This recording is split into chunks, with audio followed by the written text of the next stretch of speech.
모든 위대한 일은 위대한 결단에서부터 시작되었다 그랬습니다. 결단이 없으면 시작도 없고 성취도 없습니다.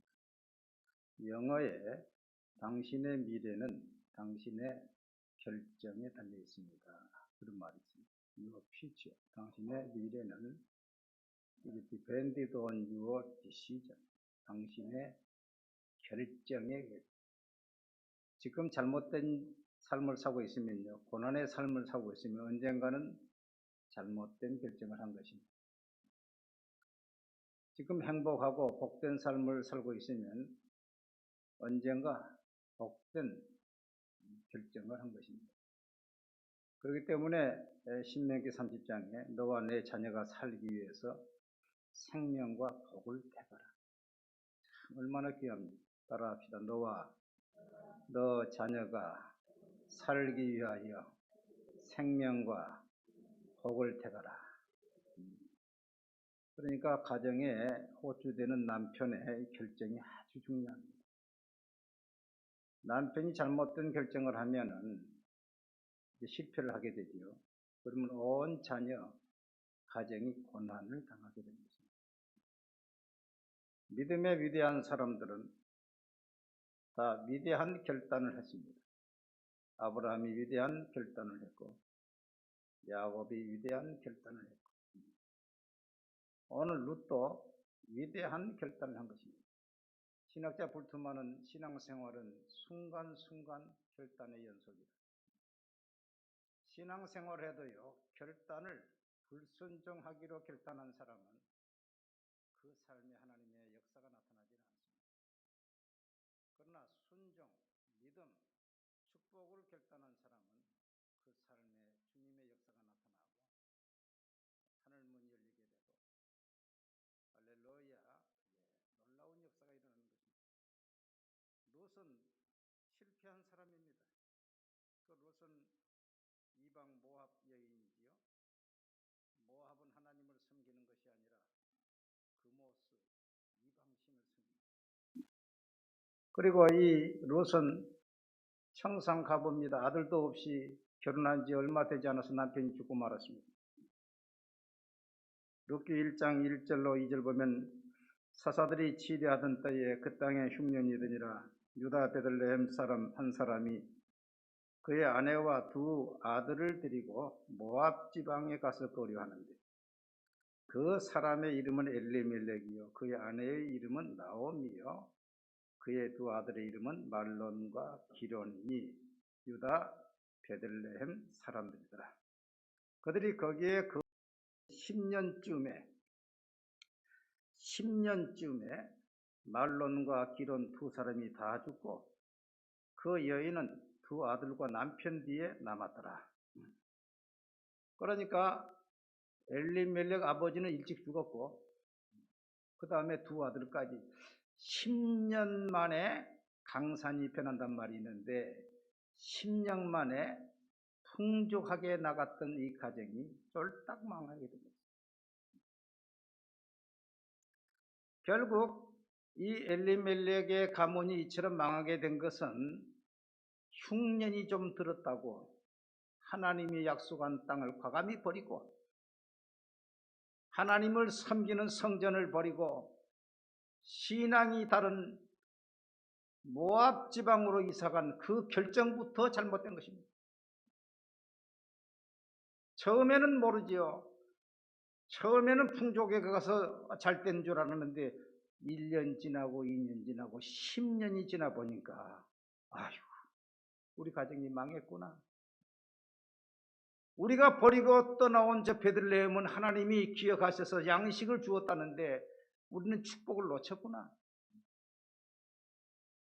여러분, 코로나 2년 동안 10명 중, 교인 10명 중 한 사람이 떨어졌다고 지난 주간 국민일보에 나왔습니다. 10명 중 1명은 교회를 그만뒀다는 것입니다. 예배를 그만뒀어요. 우리 교회를 봐도 한번 그런 것 같아요. 조금 어려움이 있다고 예배를 그만둬버린 것입니다. 하나님을 그만둬 버렸어요. 처음에는 모르지요. 한 10년쯤 지나면 하나님의 은혜가 막히지요. 기도가 없지요. 이방의 잘못된 것이 그 가정에 들어오게 되는 것이지요. 그러니까 한 10년쯤 되면은 확연히 차이가 나게 되는 것입니다. 우리나라 역사를 봐도 1910년에 한일합방이 되고 3.1운동이 언제 일어났습니까? 10년 만에 1919년 일어났죠. 교회 역사를 보더라도 1938년 9월 9일 날 평양 서문박 교회에서 신사참배는 국가의식이지 우상숭배가 아니다 결정을 내렸습니다. 그때가 장로교 27회 총회 때인데 그때나 지금이나 장로교가 전 한국 개신교의 4분의 3입니다. 4분의 3. 근데 역사를 보면 감리교, 성결교, 안식교 이런 사람들은 먼저 다 우상 숭배하고 먼저 다 그냥 자진으로 신사참배하기로 결정했어요. 그런데 장로교만이 마지막까지 버텼습니다.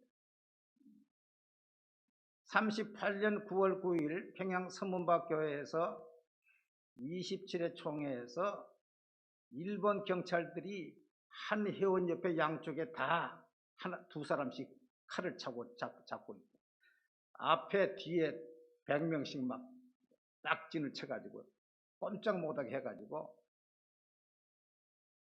이 신사참배 일본 천황을 신으로 살아있는 신으로 또 거기에 신사에 묻힌 그 홀령들을 신으로 해가지고 예배 드리기 전에 이제 그 먼저 절했어요. 그다음 절하고 예배 드렸어요. 그런데 그것이 우상숭배가 아니라고 결정을 내렸는데 9월 9일 날 38년 9월 9일 날 내렸는데 여러분 48년 9월 9일에 북한에서 무엇이 있었습니까? 48년 9월 9일 북한 정권이 세워진 날이에요. 38년 9월 9일 날 평양의 서문박 교회에서 신사참배를 가결했는데 10년 후에 북한 정권이 세워지고 그 서문박 교회를 밀어버리고 거기다가 만수대를 세워가지고 20m 김일성 동상을 지금 세워놓고 있다니까. 그리고 그 후에 10년 후에 58년에는 북한 주민을 성분을 조사를 다 해가지고 교회를 싹 없애버렸어요. 참 무서운 것입니다, 여러분. 처음에는 몰라. 그때 그 목사님들이 신사참배를 결정을 하고 결정한 바로 그날 신사에 가가지고 절을 하고 그런 하나님 앞에 배도의 길을 걸은 10년 후에 북한 정권이 공산주의가 세워지고 그 자리에 김일성 동상이 세워지고 교회는 완전히 다 없어져 버려요. 나오미가 왜 우리 가정이 이처럼 망하게 되었는가 뒤늦게 깨달은 것입니다. 우리가 하나님을 버렸다. 약속의 땅을 버렸다. 그 좀 어려워서도 그거 참고 기다리면서 인내하고 그 자리를 지키고 믿음의 자리를 지켜야 되는데 우리가 이방 땅을 떠나왔다. 그러니 회복하려면 이제라도 돌아가야 되겠다. 1장 6절로 7절 보니까 그 여인이 모압 지방에서 여호와께서 자기 백성을 돌보시사 그들에게 양식을 주셨다 함을 듣고 이에 두 며느리와 함께 일어나 모압 지방에서 돌아오려 하여 있던 곳에서 나오고 두 며느리도 그와 함께하여 유다 땅으로 들어오려고 길을 가다가 이 나오미가 두 며느리 보고 그렇게 애들아 나는 아들이 없다. 그러니 너희가 왜 나를 보고 무슨 소망이 없는 나를 따라오겠느냐? 나는 너희 때문에 마음이 더 아프다. 그러니 이제 너희 어머니의 집으로 돌아가라. 그래서 새로운 삶을 택하라 그랬습니다.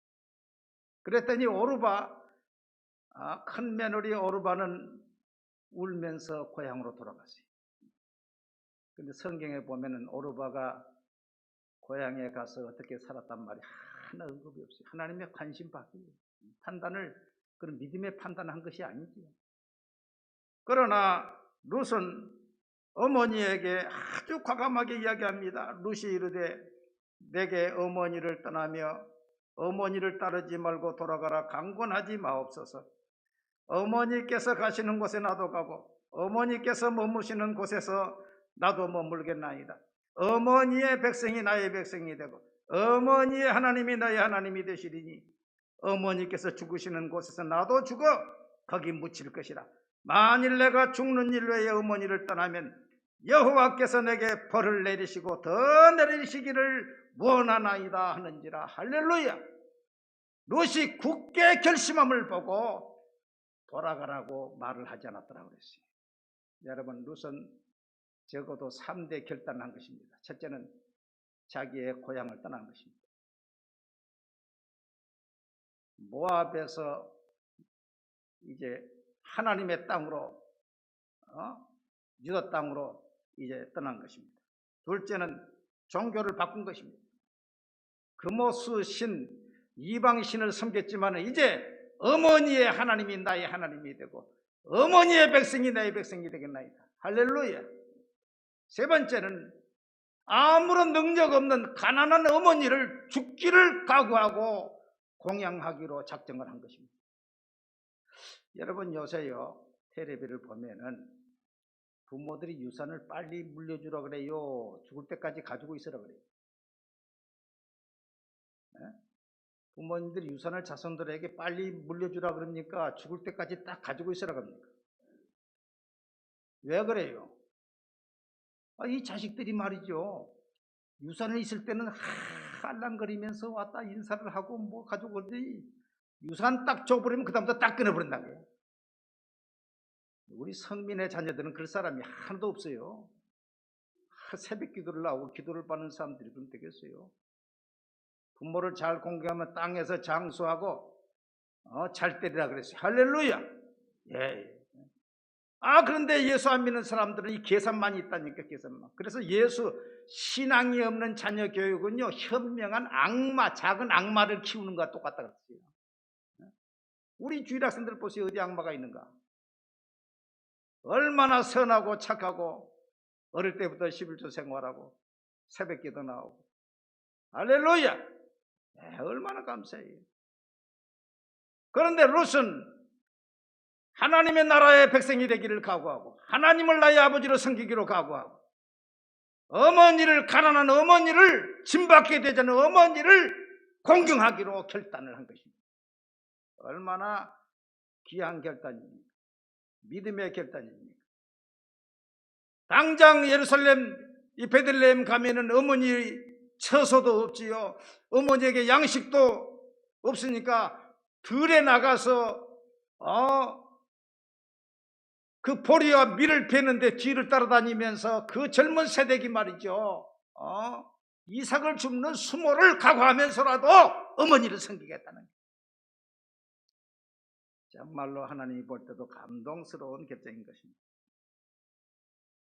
이렇게 결단한 룻은 하나님이 축복하셔서 이제 새로운 남편 유력자 보아스를 만났습니다.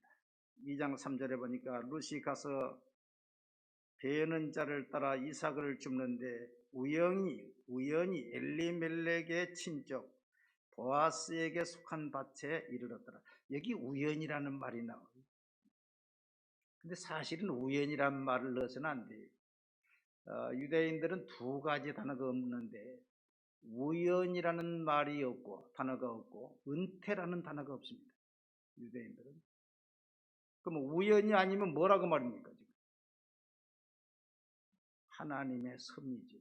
하나님의 섭리로 하나님께서 룻의 발걸음을 보아스의 밭으로 이끄신 겁니다. 할렐루야. 우리가 하나님의 말씀대로만 살고 결단을 내리면요, 우리의 발걸음을 하나님께서 나도 모르게 당신의 천사를 보내시고 역사하셔서 축복의 길로 좋은 만남으로 인도하시는 거예요. 근데 우리가 하나님의 말씀에 거역하고 잘못된 결정을 내리면은 하나님께서 우리 앞에 미혹을 보내가지고 매사에 잘못된 결정으로 가게 만든다 그랬어요. 그 보아스를 만나서 이제 그 보아스는 마태복음 1장 5절에 보니까 살몬은 라합에게서 보아스를 낳고, 그런데 그 보아스가 누구의 자녀인 거니? 여리고에서 기생 라합이 하나님의 백성이 됐지 않습니까? 기생 라합의 아들이 보아스예요. 그러니까 그 기생 라합도 여리고에서 기생으로 살면서 천민으로 살면서 그랬지만은 그가 결단을 잘한 거예요. 나는 하나님의 백성이 되리라. 그래서 하나님의 정탐꾼들을 숨겨줬단 말이죠. 그랬더니 하나님께서 그 기생 라합을 축복하셔가지고 그 아들 보아스가 유력자가 됐다니까, 유지가 됐다니까. 그리고서 이제 이 룻은 다윗 왕의 중조모가 되었습니다. 룻기 1장 13절 보면 이에 보아스가 룻을 맞이하여 아내로 삼고 그에게 들어갔더니 여호와께서 그에게 임신하게 하심으로 그가 아들을 낳은지라. 그의 이름을 오벳이라 하였는데 그는 다윗의 아버지 이새의 아버지였더라. 세 번째로는 예수님의 족보에 오르는 축복을 받았습니다. 살몬은 라합에게서 보아스를 낳고 보아스는 룻에게서 오벳을 낳고 오벳은 이색을 낳고 했습니다. 마태복음 1장에 예수님의 족보에 이방 여인이 세 사람이 나오는데 첫째는 다말이 나오고 그때는 두 번째는 라합이 나오고 세 번째는 룻이 나오는데 다 아주 팔자가 센 사람들이에요. 젊어서 가부가 됐지요. 또 기생으로 산 사람이죠. 천민이요. 그런데 천민이고 실패한 사람이지만은 이들이 결정적인 순간에 하나님의 백성이 되기로 결단을 내리고 하나님을 섬기기로 결단하니까 하나님이 그들을 축복하셔서 이 땅에서도 잘 되고 예수님의 족보에 오르는 놀라운 복을 받게 된 것입니다.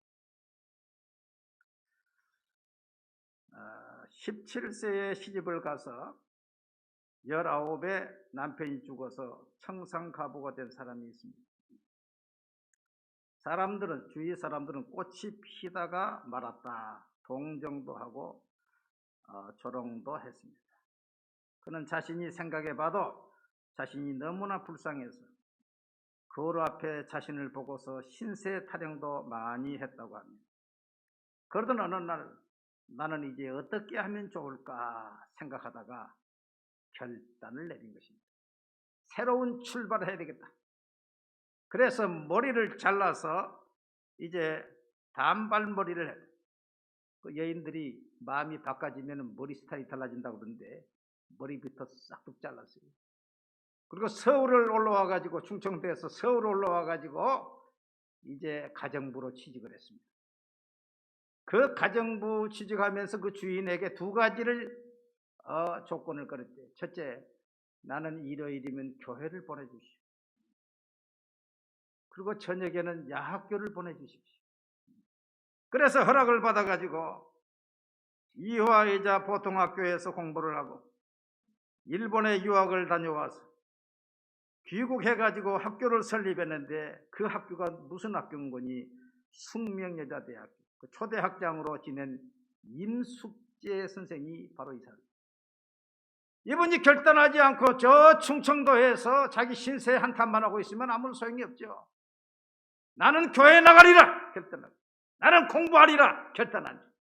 할렐루야. 제가 한 3년 전에 신안에 참 훌륭한 전도사로 계셨던 문중경 전도사님 기념관을 가기로 했다가 우리 학생들끼리 가기로 했다가 코로나가 이렇게 발생해가지고 가지 못하고 내 혼자 갔다 왔습니다. 아주 먼데 말이죠. 문중경 전도사가 순교한 그 바닷가에 기념관을 잘 세워놨어요. 근데 이 문중경 전도사도 신안군 암태면 유지의 딸로 옆 섬인 중동섬으로 출가를 했는데 남편에게 서박을 맞았습니다. 그 남편이 벌써 다른 여자를 보고 있었어요. 그런데도 그 어머니, 시부모님을 20년 동안 섬기다가 목포로 나와서 삭바느질을 했습니다. 어느 날 목포 북교동 교회 성도님이 우리 교회 부흥 집회를 하는데 한번 와보라고. 훌륭한 이성봉 목사님이 와서 부흥 집회를 하는데 한번 참석해보라고. 그러니까 참석해봤더니 아주 거기서 은혜를 받았어요. 은혜를 받고 성결교 신학교를 들어갔습니다.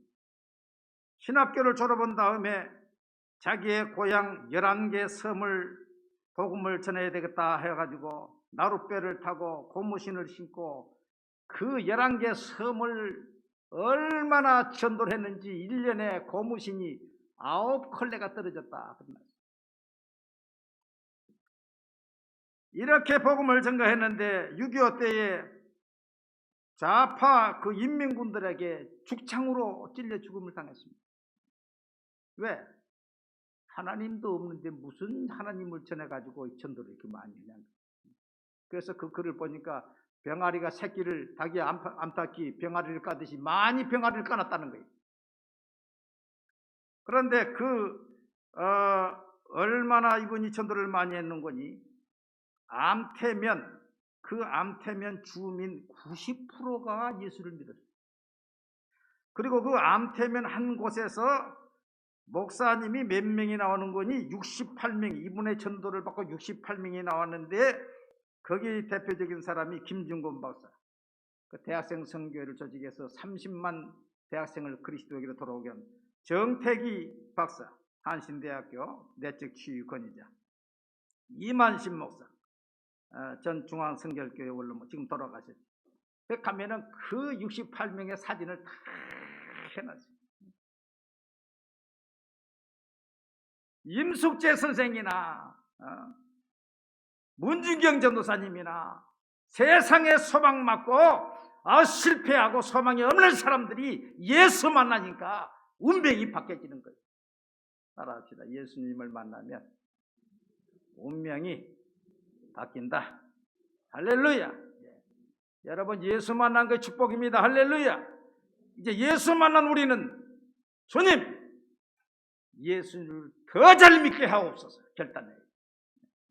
예수님을 믿어도요, 왔다 갔다 하고 아무 변화 없으면요, 아비나답이 20년 동안 교회 섬겨도 아무런 축복 못 받았어요. 오히려 그 아들이 죽었어요.